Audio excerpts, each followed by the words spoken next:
Hello বন্ধুরা, আমি এখন এসেছি আমাদের বাড়ির পাশে যে মাঠ আছে, ছোট একটা মাঠ। আমি এখন হাঁটতে হাঁটতে ওইখানে চলে আসলাম। আপনারা দেখতে পাচ্ছেন মাঠের ভিতরে কিন্তু এই যে ধান গাছ লাগানো আছে, ধান আছে লাগানো, ধান গাছ। আমার পিছনে আপনারা যা দেখছেন আম গাছ।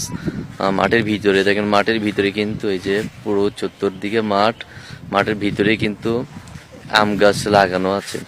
আর আম গাছে দিকে আপনারা লক্ষ্য করলে দেখতে পাবেন, আপনারা দেখলে বুঝবেন না। দেখেন আম গাছের দিকে আমি ঘুরিয়ে ঘুরিয়ে দেখছি, যেগুলো আম গাছে কিন্তু বোল ধরেছে। এই দেখেন আম গাছে প্রচুর বোল ধরেছে, আপনারা দেখলে বুঝবেন। দেখেন আম গাছে কিন্তু প্রচুর বোল, কারো পাশে মুকুল নাকি এগুলো বলে থাকে, আপনারা দেখলেই বুঝবেন। প্রত্যেক গাছে ওই যে সারিবদ্ধভাবে গাছ আছে, আপনারা দেখলেই বুঝবেন সারিবদ্ধভাবে গাছ আছে।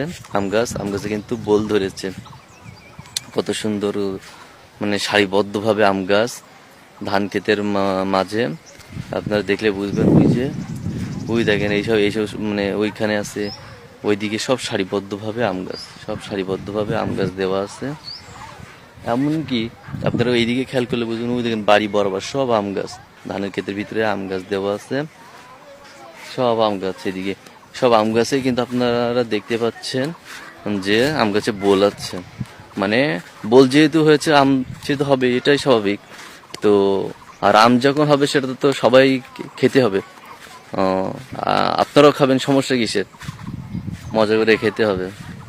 আম খেতে তো সেই মজা, খুবই মজার একটা বিষয়।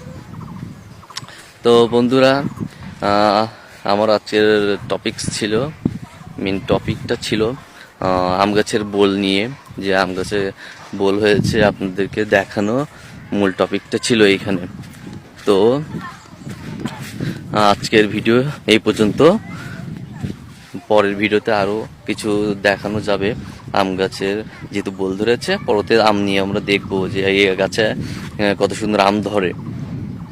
তো বন্ধুরা, সবাই ভালো থাকবেন, আমার জন্য দোয়া করবেন। পাশাপাশি আমার চ্যানেলটাকে আপনারা সাবস্ক্রাইব করবেন, লাইক শেয়ার করে পাশে থাকবেন। তো বন্ধুরা, দেখা হবে পরের ভিডিওতে। Bye, see you. দেখা হবে পরের ভিডিওতে। বাই।